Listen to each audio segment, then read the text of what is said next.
La máscara de la muerte roja. Hacía ya algún tiempo que la muerte roja asolaba el país. Nunca se tuvo noticia de ninguna epidemia tan mortal o espantosa. La sangre era su vicisitud y su sello la rojez y el horror de la sangre. Se sufrían insoportables dolores, una rigidez repentina, se emanaba sangre abundantemente por los poros y sobrevenía rápida la muerte. La aparición de unas manchas de color escarlata en todo el cuerpo, y especialmente en la faz de la víctima, era el fatal anuncio de la peste que aislaba al infeliz de todo socorro y simpatía de su prójimo. Y todo el proceso del mal, desde el primer síntoma hasta su desarrollo y fatal final, duraba escasamente media hora. Pero el príncipe próspero era dichoso, audaz y astuto. Cuando sus dominios quedaron despoblados en la proporción de la mitad de habitantes, llamó a su presencia 1 millar de amigos robustos y alegres entre los caballeros y damas de la corte, y en compañía de ellos se retiró al profundo encierro a la rigurosa clausura de una de sus ávidas escastilladas. Era un edificio magnífico, extenso, creación del excéntrico y majestuoso gusto de un príncipe. Era rodeado por una fuerte y alta muralla, prevista de puertas de hierro. En cuanto hubieran entrado los cortesanos, llevaron junto a aquellas puertas hornos y macizos martillos y soldaban las cerraduras. Resolvieron condenar todos los medios de salida y de entrada para evitar los repentinos impulsos de desesperación o de frenesí desde el interior. La abadía estaba abundantemente provista. Con tales previsiones, los cortesanos podían desafiar el contagio. El mundo exterior tendría ya que cuidarse de sí mismo. Mientras tanto, habría sido locura lamentarse o reflexionar siquiera. El príncipe había dispuesto todo lo necesario para el placer. Había bufones, improvisadores, bailarines, músicos, belleza y vino. Todo eso y además la seguridad de que el refugio fuera estaba la muerte roja. Al finalizar el quinto o sexto mes de aquel encierro, y en tanto que la peste hacía horribles estragos en el exterior, el príncipe próspero ofrecía a su millar de amigos un baile de máscaras con esplendor nunca visto. Aquel baile de enmascarados prometía una escena voluptuosa. Más antes permitir que os hable de los salones en los que se celebraba. Eran 7 y formaban una sucesión o serie de estancias imperiales. En muchos palacios esta serie de salones de ceremonia suele estar dispuesta en línea recta, de manera que cuando los cortinajes estaban descorridos, apenas hay algo que impida la vista de un extremo a otro. Pero en ese lugar el caso era distinto. Como podía esperarse de la efición del duque, hacía lo extraordinario. Las reales estancias se llamaban de tal manera dispuesta que la visión no podía abarcar a más de una a un tiempo, distancia de 20 o 30 metros que formaba un ángulo y cada una de ellas ofrecía un nuevo efecto. A derecha e izquierda, en el centro de cada muro, una alta y estrecha ventana gótica daba a un cerrado pasadizo que seguía las sinuosidades de la serie de salones. Aquellas ventanas estaban provistas de vidrio de colores que armonizaban con tono general el decorado de la estancia en que se encontraba. La sala del extremo oriente, por ejemplo, tenía las paredes tapizadas de azul y el tono de los vidrios de sus ventanas eran también azul vivo. La sala próxima era de color púrpura en sus adornos y tapices, y allí los vidrios de las ventanas tenían también el tono púrpuro. La tercera sala era verde y de igual tono las ventanas. Los muebles, adornos e iluminación de la cuarta eran de color naranja. En la quinta dominaba el blanco y en la sexta todo era un tono violáceo. La séptima sala estaba tapizada de terciopelo negro que colgaba desde el techo al suelo, formando amplios pliegues sobre la alfombra del mismo material y color.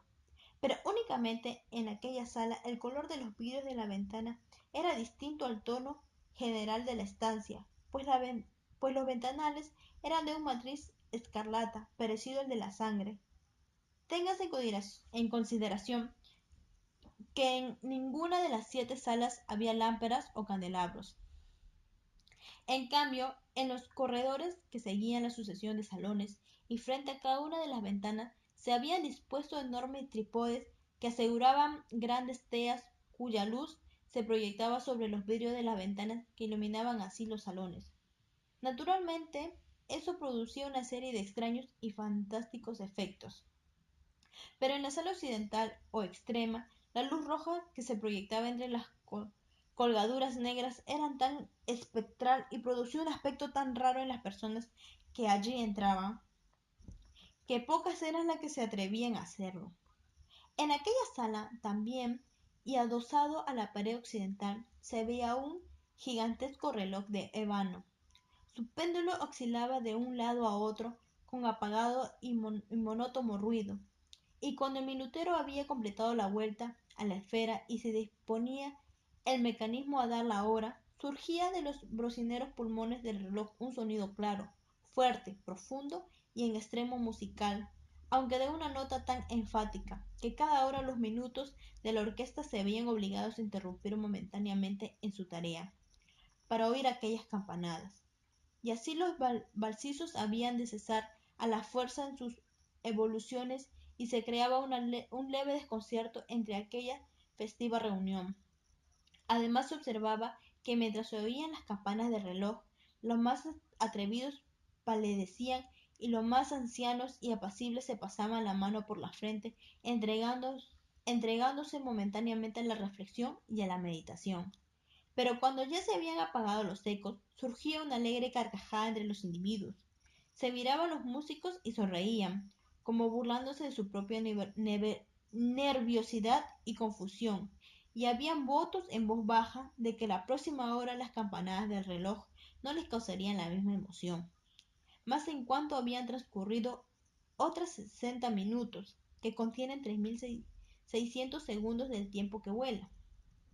Volvía a sonar el reloj y nuevamente reinaba el mismo desconcierto, igual temblor y la misma meditación que antes. Pero a pesar de todo eso, era una fiesta alegre y magnífica. Los gustos del duque eran muy especiales. Tenía muy buenos aciertos para los colores y los efectos. Desdeñaba el decorado impuesto por las modas. Sus planes eran atrevidos y grandiosos, y en sus concepciones brillaba el esplendor más bárbaro y magnífico, hasta el punto de que muchos le hubiesen creído loco. Pero los que ponían su séquito sabían bien que no lo estaba, y era necesario oírle, verle y tocarle para convencerse de su buen juicio. En gran parte había dirigido la instalación de los adornos movibles a las 7 salas, con ocasión de aquella gran fiesta, y su propio gusto personal y director había dado carácter a las máscaras. Todas ellas eran grotescas, había allí mucho resplandor, mucha ironía y algo fantasmal, según se había visto más tarde en Hernani. Había figuras arabescas con miembros inapropiados y adornos chocantes. Se veían delirantes fantasías como propias de los locos. Había muchas cosas hermosas, otras extravagantes y lascivas, algunas raras, otras terribles, y aún pocos eran capaces de excitar la repugnancia. Por los 7 salones circulaban aquellas máscaras, constituyendo una multitud de ensueños, y esto parecía retorcerse por aquellas estancias, tiñéndose con los colores de las diversas salas y haciendo de modo que la extraña música de la orquesta adquiriese la apariencia del ser el eco de sus propios pasos. Nuevamente resonó la hora en el reloj del ébano que se llamaba en la sala tapizada del terciopelo. Entonces por un momento todo permaneció tranquilo y silencioso, excepción hecha de la voz del reloj. Aquellos ensueños quedaron por un instante inmóviles y como petrificados, pero en cuanto hubieron muerto a lo lejos los ecos de las campanadas, de los asistentes a la fiesta escucharon el silencio. Resonó en la sucesión de los salones una leve y apenas contenida carcajada. Otra vez se escuchó la música. Los ensueños recobraban vida, yendo de un lado a otro más alegres que antes y tiñéndose con los colores de las luminosas ventanas y a través de los cuales pasaban los rayos de luz procedentes de los trípodes. Pero la sala más occidental, de las 7, ninguna de las máscaras osaba entrar. Por la noche moría ya y allí penetraba una luz más roja, a través de los cristales de tono sangriento, y aquel cuyo pie se aventuraba sobre la negra alfombra oía procedente del inmediato reloj del ébano una campanada apagada, más enfática y solemne que cualquiera de las que llegaban a los oídos de quienes se divertían con los placeres remotos de las restantes salas. Mas éstas se hallaban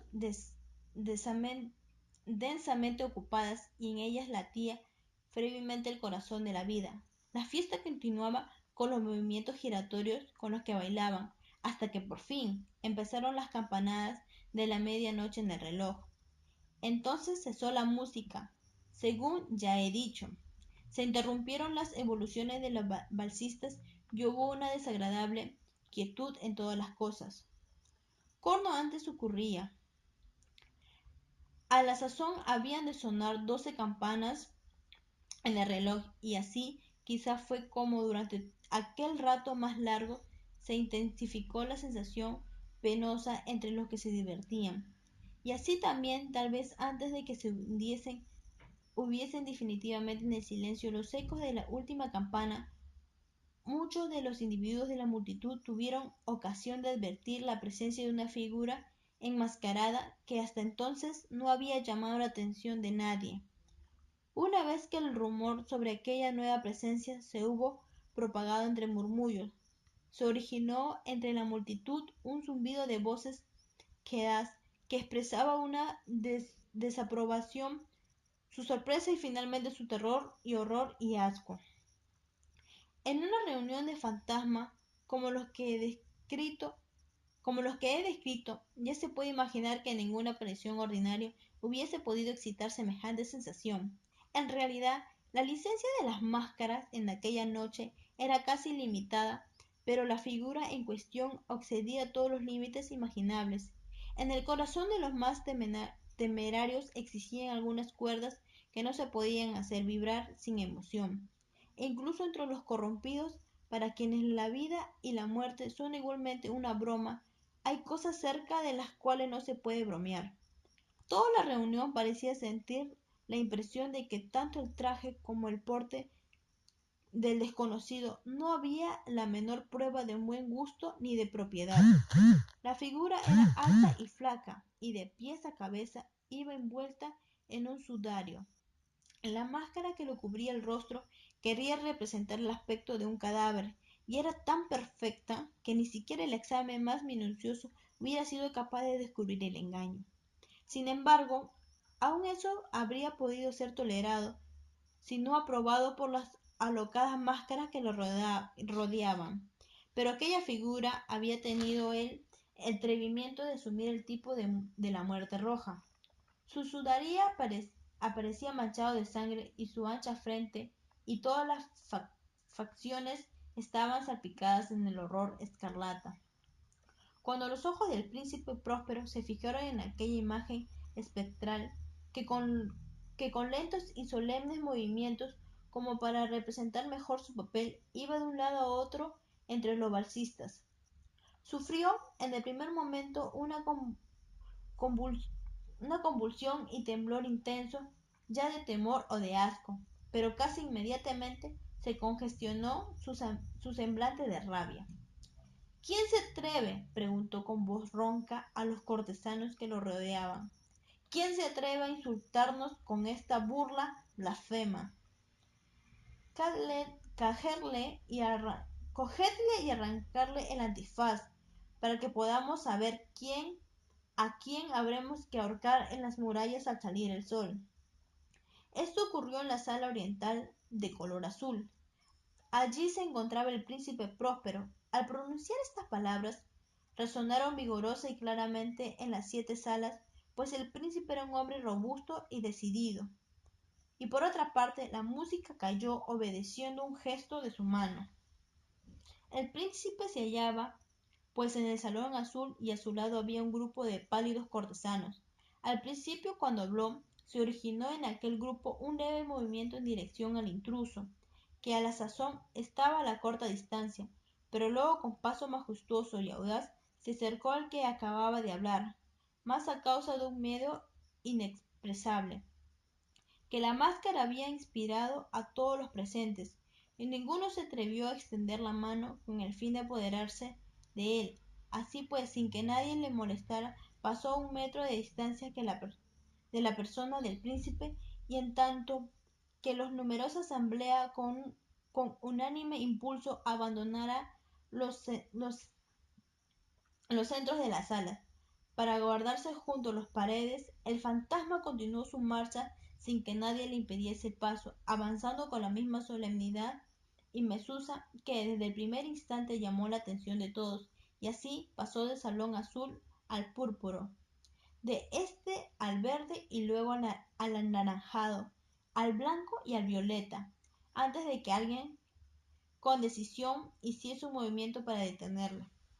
Entonces fue cuando el príncipe Próspero, loco de rabia y de vergüenza por su momentánea cobardía, atravesó apresuradamente los 6 salones sin que nadie le siguiese, a causa del terror mortal que se había apoderado de todos. Hacía en su mano derecha un puñal y con rápido ímpetu se aproximó a aquella figura que retrocedía, pero ésta, después de llegar al extremo del salón, a terciopelo, se volvió de pronto para dar la faz a su perseguidor. Se oyó un grito agudo y el puñal cayó resplandeciente a la negra alfombra, sobre la cual un instante después se desplomó muerto el príncipe Próspero. Animados por el furor de la desesperación, muchos de los cortesanos se arrojaron al salón negro, y al ver que la máscara, cuya alta figura estaba erguida e inmóvil a la sombra del reloj del Évalo, se quedaron atónitos y presa del horror indefinible, pues podían observar de cerca el aspecto de aquella máscara. Luego, al arrojarse sobre ella con extraordinaria violencia, vieron que no contenía ninguna forma tangible. Entonces se reconoció la presencia de la Muerte Roja. Se había presentado como un ladrón en plena noche, y uno a uno cayeron los cortesanos al suelo de la habitación, sangrientamente iluminada, y murieron en la desesperación posturas de su caída.